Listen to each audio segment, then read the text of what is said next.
I'd like to just thank you all for inviting me here today. It's always fun to have a chance to talk about your own research. And today, obviously my topic is on obesity among children of immigrants. And before I start, I just want to tell you that I approach this problem from the perspective of immigration. Okay, so, and I'm studying childhood obesity as a way to get insight into the immigration and integration process for immigrants. And so while I'm interested in obesity as an outcome, I think it's important. I really use it as an indicator of immigrants' lifestyles, their challenges, and to some extent what they took with them when they immigrated to the United States. I have a number of co-authors that I want to acknowledge. Kelly Balistreri, Liz Baker, Claire Altman, John Gonzalez are all either current or former graduate students.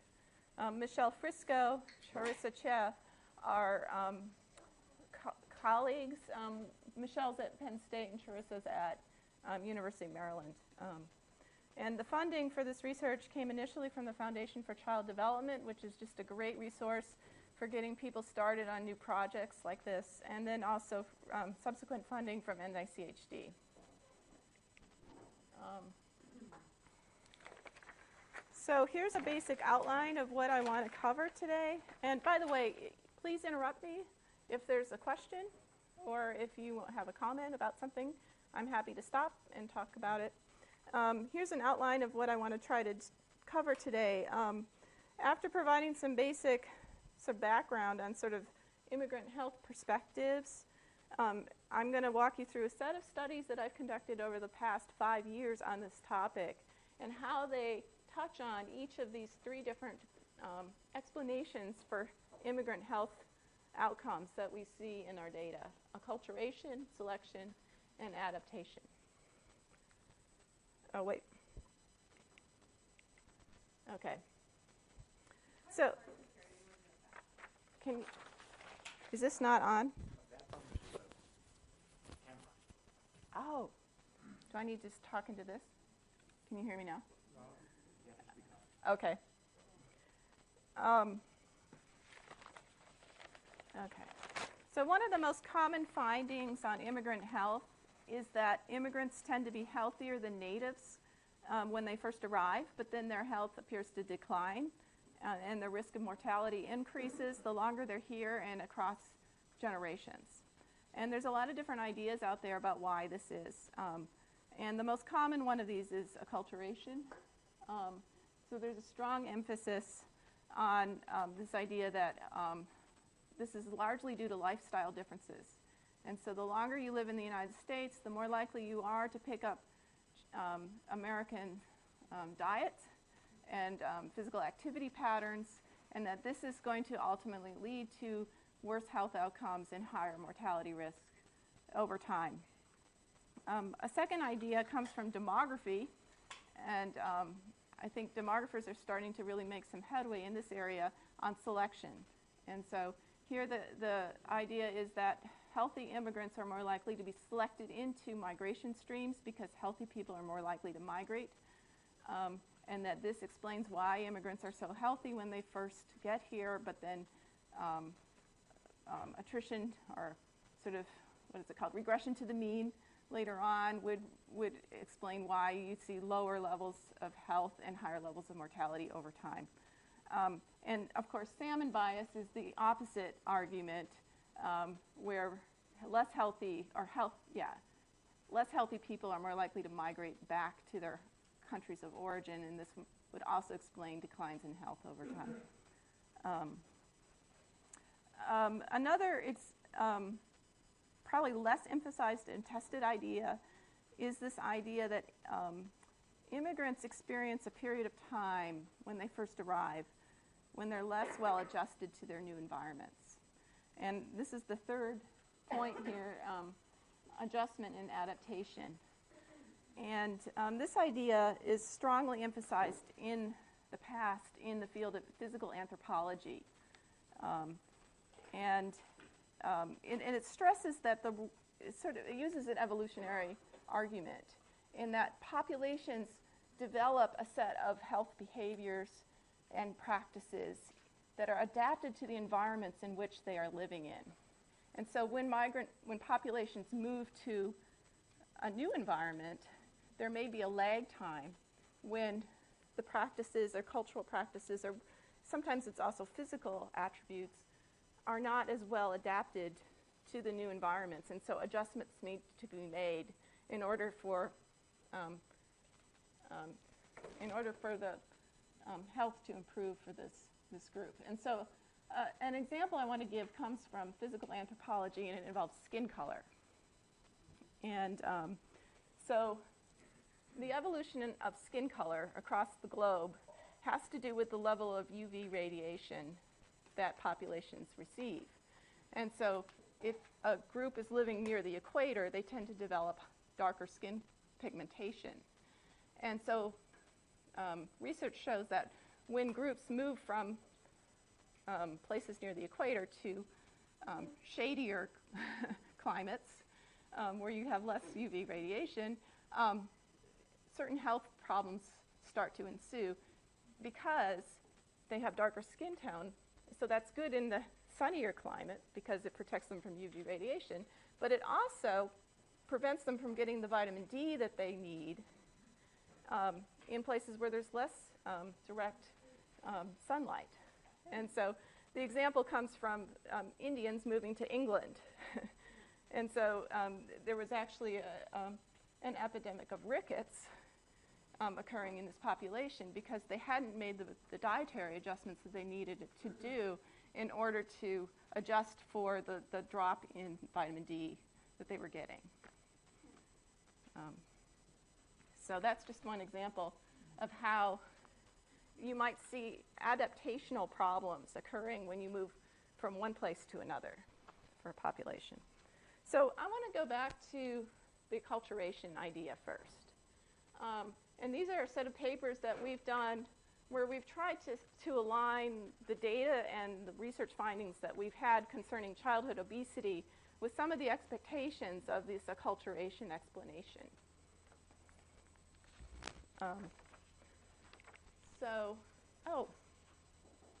I didn't expect to see this slide yet. I'm good. Okay.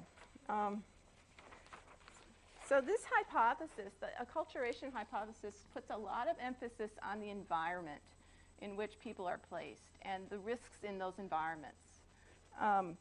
And so there are certain environments, like the US environment, that are especially toxic for the development of obesity.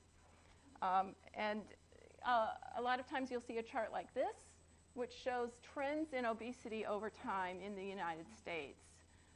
And here you can see, like, since the mid-1970s up until now, there's been a fairly steady and even accelerated increase in the percentage of children who are classified as obese in our population. And oftentimes the argument is this is too short of a time period to see a shift in sort of the gene pool or the genetic composition of a population. It has to be something else, and oftentimes there's a lot of fingers pointing to the fast food industry, what's sold to kids in schools, advertising to children, the low cost of high fructose corn syrup. All of these things then make for a toxic food environment leading to higher prevalences of obesity in children. Another way we think about how environments affect obesity is by looking at variation in levels or prevalences across the world. And these are data we compiled from DHS surveys, recent DHS surveys across less developed countries. And what you see here is the percentage of children who are classified as overweight or obese. And we had to use very young children for this. This is ages 2 to 5 because of the DHS sample. There's a couple surveys in here that are not DHS because we wanted to fill in for certain countries. So this is the United States. It's not the heaviest country in the world, at least for childhood obesity. It's more in the middle here, And I don't have European countries here, but there's a number of countries higher than the United States. And then when you look at some major sending countries to the United States, there's a lot of variation, and they don't necessarily match the levels of obesity that we see among the immigrants coming from these countries in terms of the ordering of it. So for example, India is very low on this graph, very, very low prevalences, yet Indian kids have fairly high levels of obesity here. Mexico is lower than the United States. If you looked at adults, it wouldn't be like that, but for the children it is. And of course, Mexican children are one of the heaviest groups in the United States. And then I was surprised here. This is China way up there at the top. And Chinese kids are quite lean in the United States. This might be a function of the survey this came from. This is from Barry Popkin's research. He has 7 provinces that he surveyed in China. And so maybe there's more urbanization in China. But again, if you listen to the news, you hear about the obesity epidemic is really taking off in China. And so anyway, the point is there's a ton of variation. And and a lot of times people attribute this variation to differences in the environments in which people are in. So this was a quote from The Lancet this fall, and they had a special issue on the rise of obesity in the developing world. And a quote that seemed to thread through all of the articles in this special issue was, "The increasing weight of people worldwide is the result of a normal response by normal people to an abnormal environment." And so there's the environmental perspective. So when we look at the U.S. environment, we can point to tons of things that could raise the level of obesity for children, and especially for children of immigrants when they get here. And so one might expect that when they move here, they might be moving to a new environment that is especially designed to increase the level of calories and reduce the level of physical activity among children. And therefore, you might expect then over time and across generations, you would see higher levels of obesity in children. So that's what our research expectations were initially, that across generations, you would see higher levels of obesity. And we would also expect among children of immigrants, children of English-speaking parents would be heavier than children of non-English-speaking parents, because the English-speaking parents would be more integrated into the sort of the lifestyle factors that we've been talking about.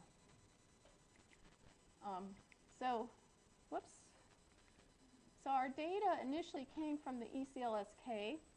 Probably a number of you guys are familiar with these data, but it starts in kindergarten in 1998, the fall of 98. And it followed children through 8th grade so far. And they took height and weight measurements for the kids throughout this time. Whoops. So there's a lot of people in it, a lot of kids in the survey. And we distinguished between 3 generations of kids. Children of the first generation were children whose parents immigrated age 12 or older. Children of the 1.5 were children whose parents immigrated ages 0 to 11, so they grew up in the United States, and presumably they would be more acculturated than the other group. And then finally, children of natives. And so we just compared the 3 of those. We did not break out the US born from the foreign-born children, because all of these kids were in kindergarten when they started, and there were just a couple hundred foreign-born kids in our sample. So this was our initial descriptive result from this survey. And we were really surprised when we saw it. First of all, for the girls, there was absolutely no generational differences across the groups. And for the boys, we found exactly the opposite pattern of what we had expected. So it turns out the children of natives were the leanest, and the children of the first generation, the 1.0, the most recently arrived immigrants, were the heaviest. And this seemed to widen as the children got older. Okay, so this is uncontrolled. We don't have anything in the model. This is just means, okay? But, oh, and here's another one that confused us. This is just among the children of immigrants, broken down by language status of the parents. And so we have 3 levels of language proficiency, English proficiency. And again, here we're seeing significant differences among the girls and the boys, and that the children of the English-speaking parents were the leanest, and the children of the non-English-speaking parents with very low proficiency were the heaviest. And this appeared in kindergarten, and it, especially for the boys, and it maintained itself. Yes, Sarah? So are the natives, are they Hispanic, or are they a combination? I assume most of the immigrants are Hispanic. I just wanted to hear comparing. Yeah, it has everybody in it, but then when we do Hispanics, we see the same thing. That's why I'm just showing you this.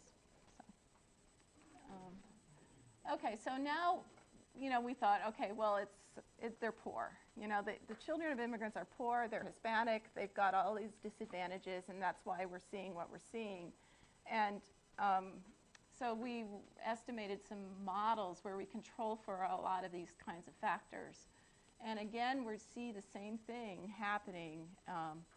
So especially for those boys, you can see that the boys, this is the percentile BMI in kindergarten. And the boys are starting out quite a bit heavier than the children of natives. And the girls start out heavier too, but it's not nearly as big of an effect. Did you get those age cutoffs for the generation based on puberty that you thought, because puberty is associated with some changes that possibly occur? We tried 15 and older as well. I'm thinking of younger.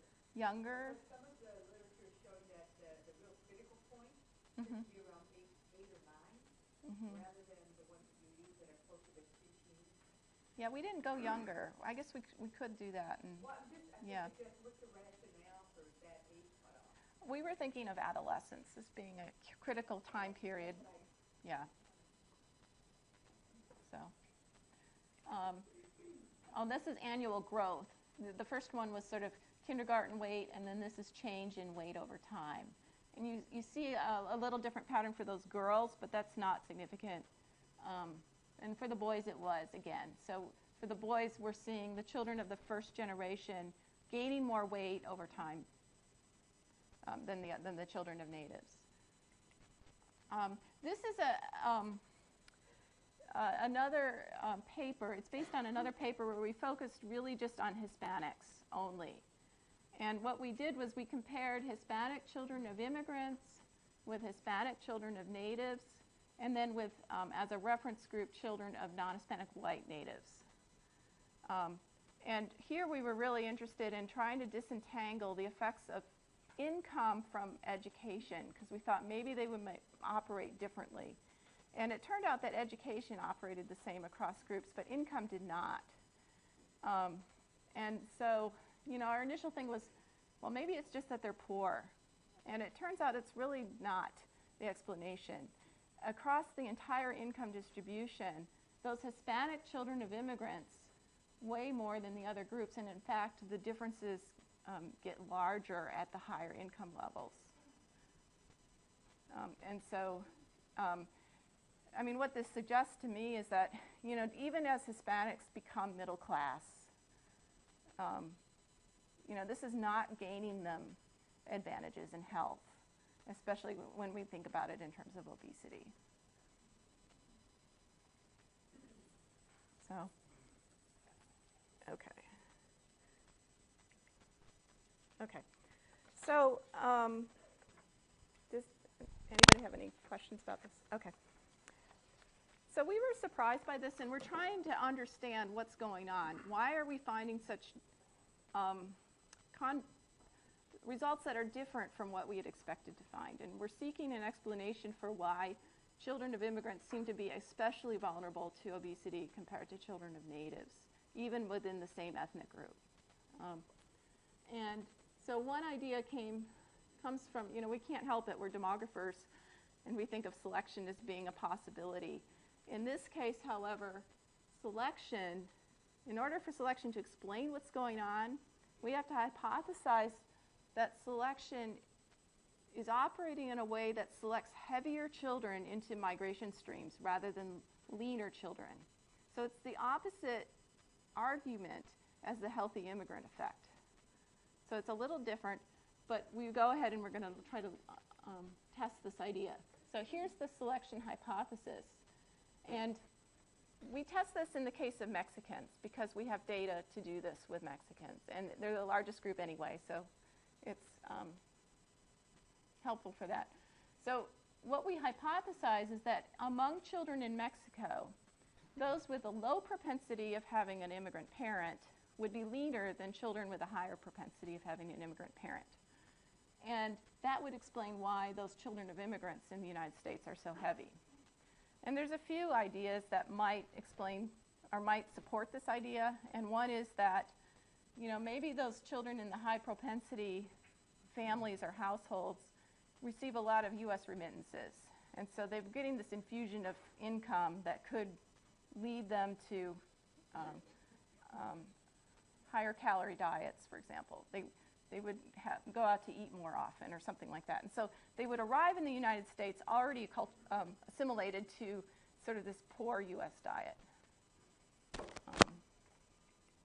Okay, so in order to test this idea, we pool data from both Mexico and the United States.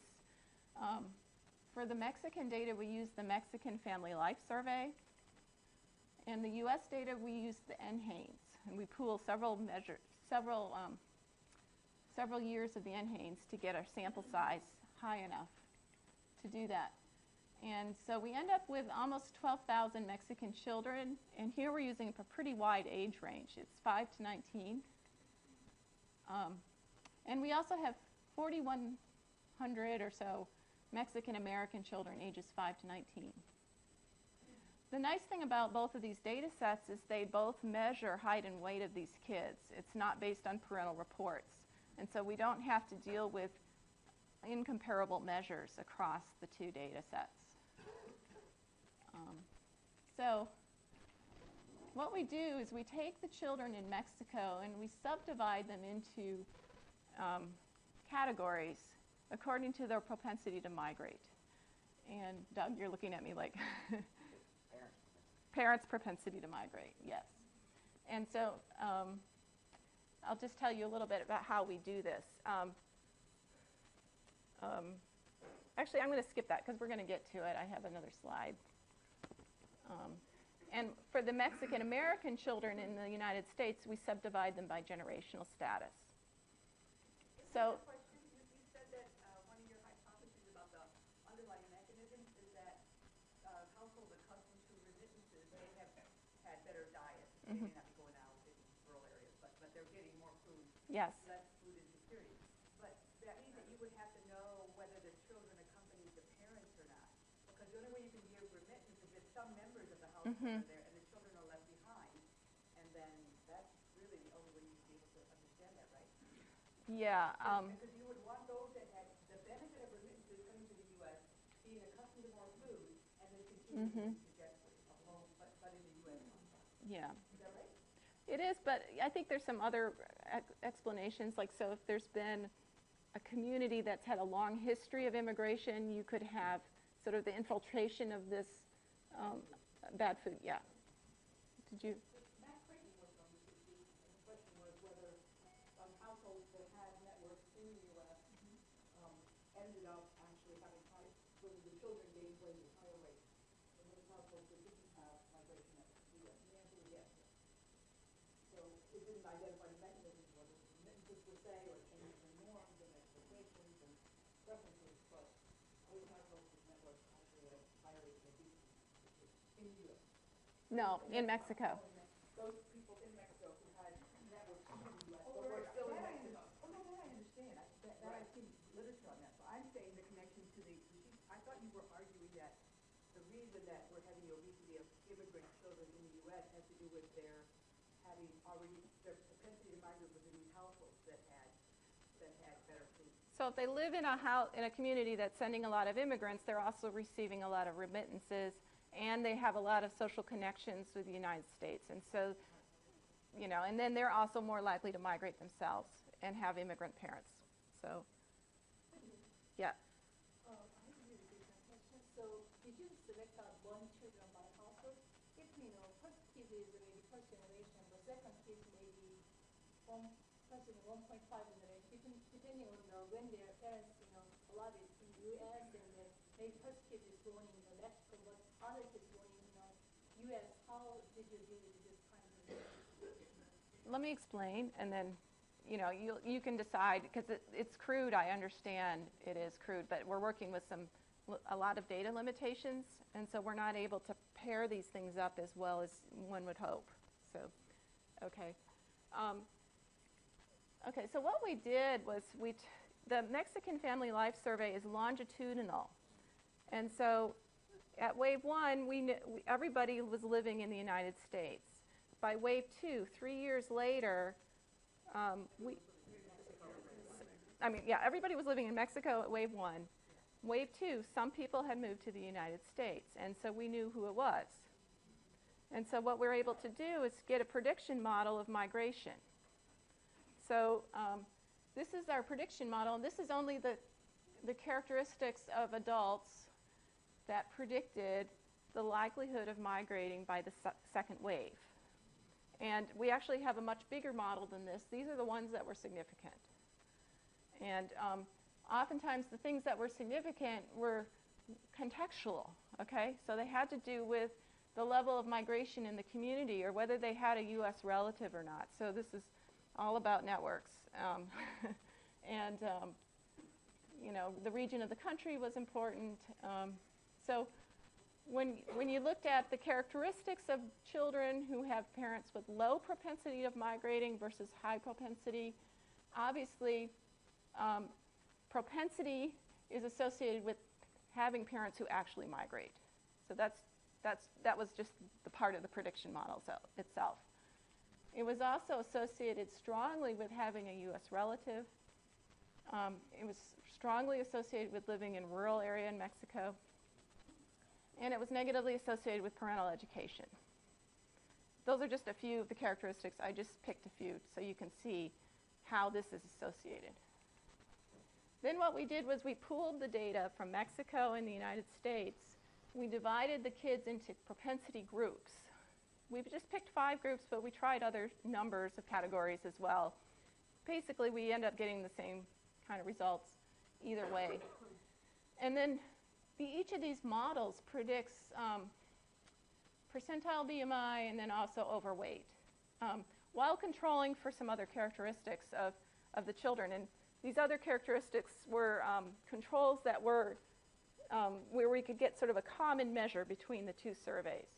They were things like household family structure, age of the parents, income, education. Trying to think what else. I think those are the main ones. Yes?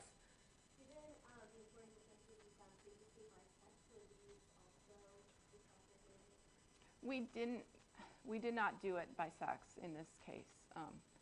I'd like to do that at some point. So. Okay, so this is just a graph of those coefficients. These are the predicted percentile BMIs. This is the difference from the reference category, which is the very high propensity group in Mexico. And what you can see here is that the selection hypothesis, the particular selection hypothesis that we had proposed, is not supported here because it's actually the leanest children in Mexico who seem to be most likely to have immigrant parents. And the children who have very low propensity, those are the children living in the urban areas. It makes sense that they're the heavier, and there they are.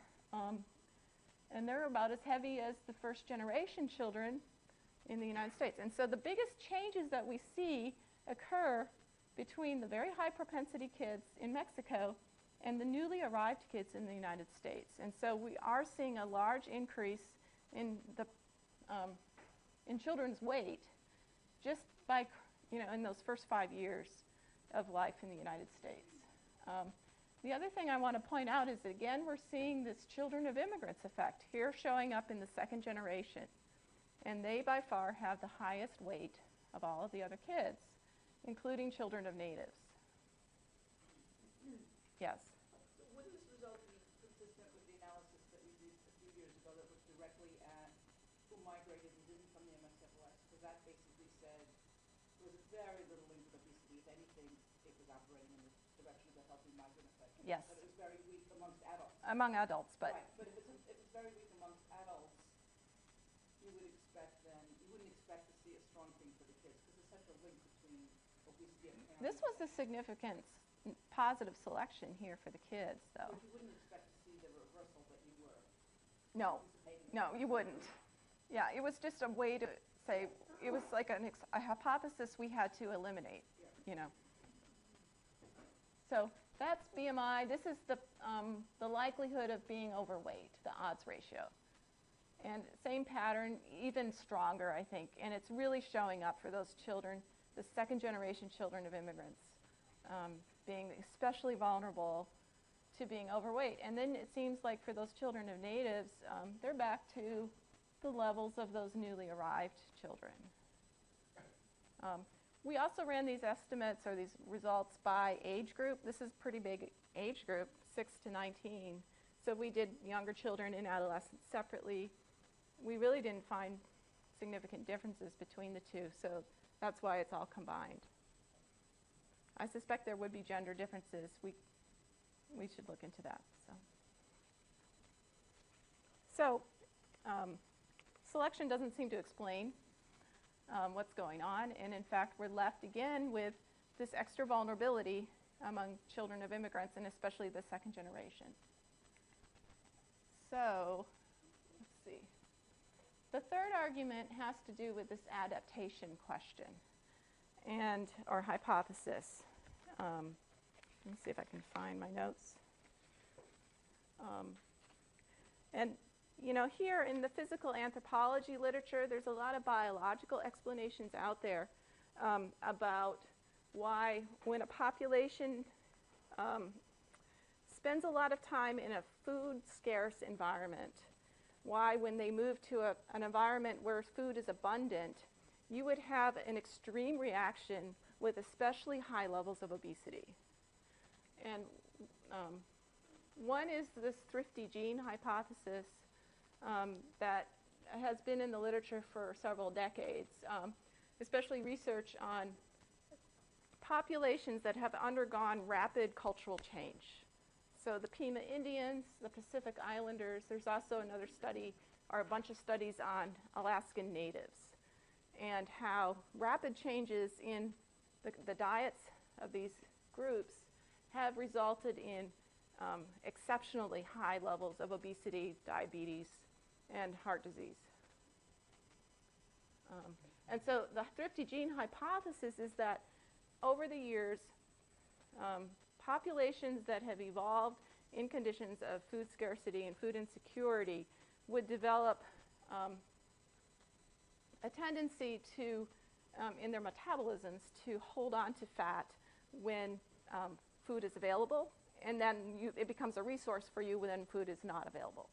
And so when all of a sudden you're shifted into a new environment when food is always available, this is going to have a runaway effect on obesity.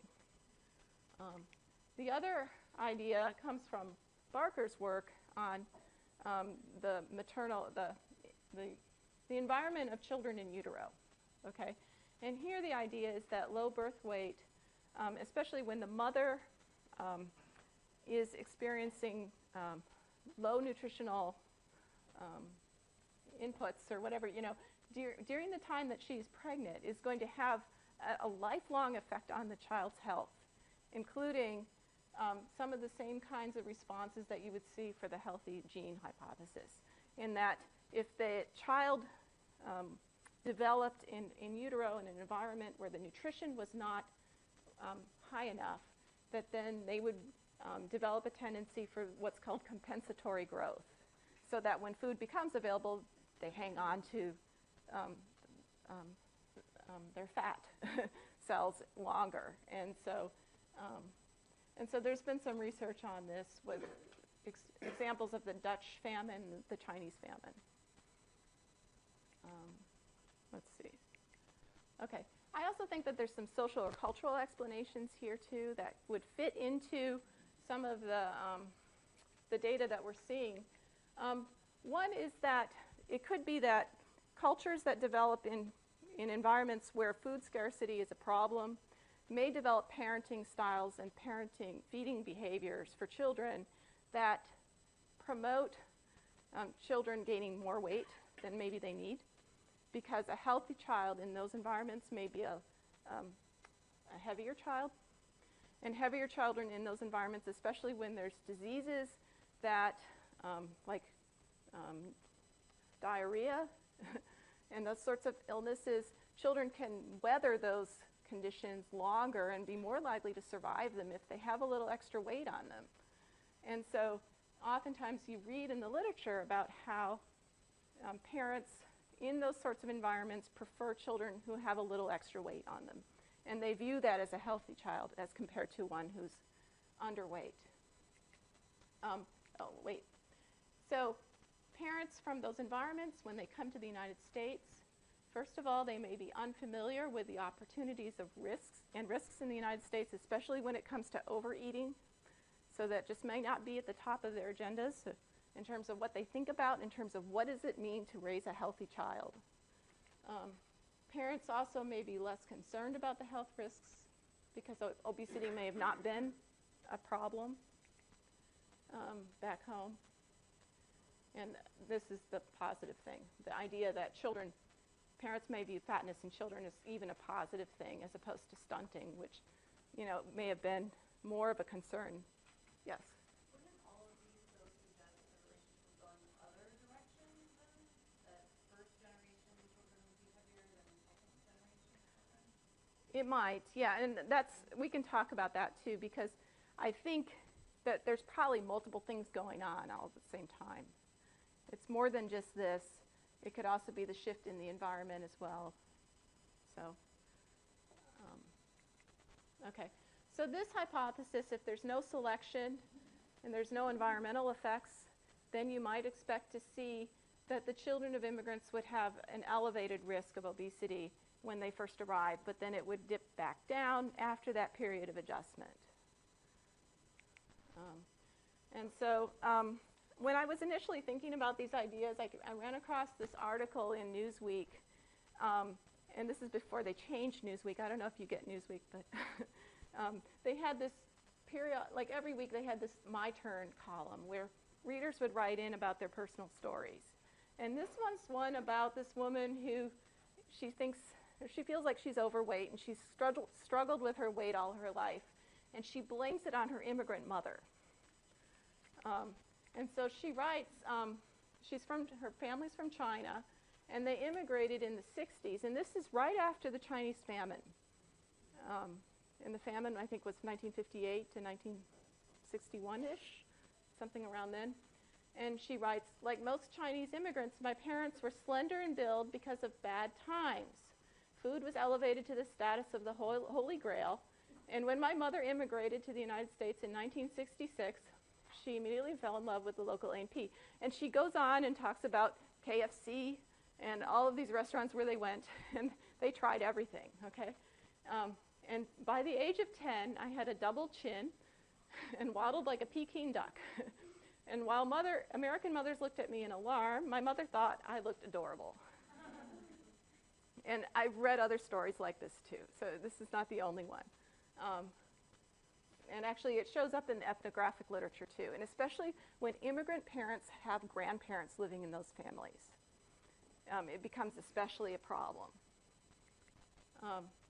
So what we were expecting to find, if this is generally true, is that immigrants coming from the poorest countries of the world, where there might be really high levels of food insecurity, they would be at especially high risk of developing obesity. And we also expected that they would be at risk, especially if their families had a lot of money. Because what are they going to use their extra income for?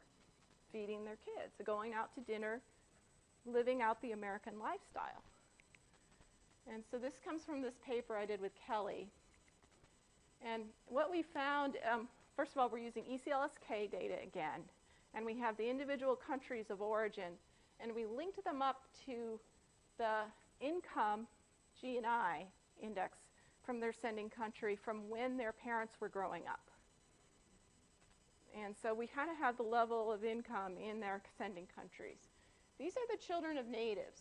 And so what you can see is with higher family level socioeconomic status, this is their predicted weight gain. Those children gain less weight over time. That's not the right label. Yeah, no, these are children of natives right here. So you see this negative slope. And so the wealthier, more educated parents have leaner children, and they gain less weight over time. We also see this for the kindergarten, but baseline levels, but this is change over time. Okay, here are the children of immigrants from very, very poor countries. So these are places in Africa and some places in Asia, Southeast Asia. And there's a very flat gradient there. And as you increase the income level of the sending country, you see a gradient that conforms more with natives and a level that conforms with natives.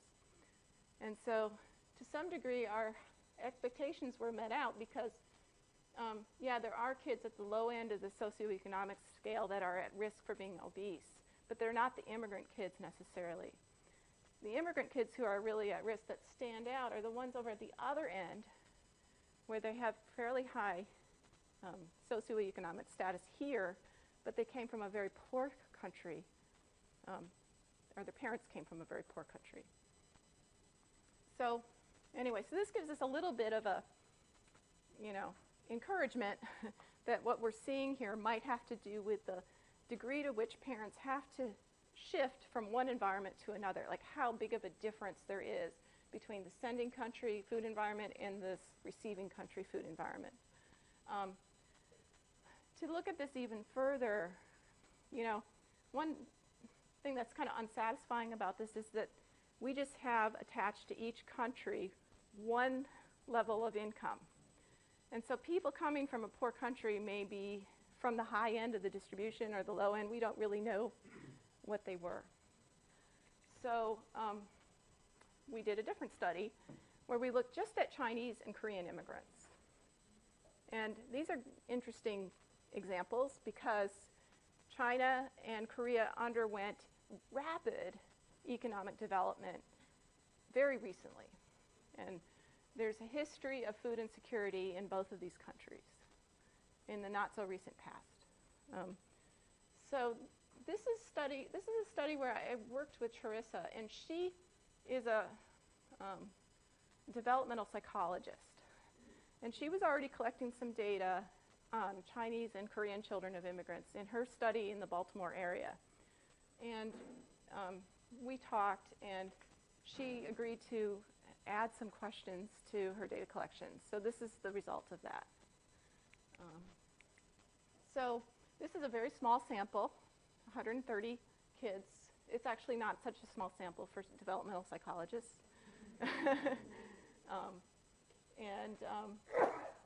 We had a lot of measures in this. I was like, amazed at how many measures we had in this survey. It was far more than 130 measures, So it was one of these really wide data sets. So we had measures of parental deprivation in childhood. So we asked parents about their food insecurity when they were children growing up in their country of origin. So, and these are just like a small set of questions where we said, do you remember ever having to go without food? Do you remember being hungry? Did your parents ever talk about not having enough to get food for the next week or something like that? We also asked about, we had a wealth scale, which is a series of items about what kinds of things you owned. So a bicycle, a car, a sewing machine. Apparently in China this was important.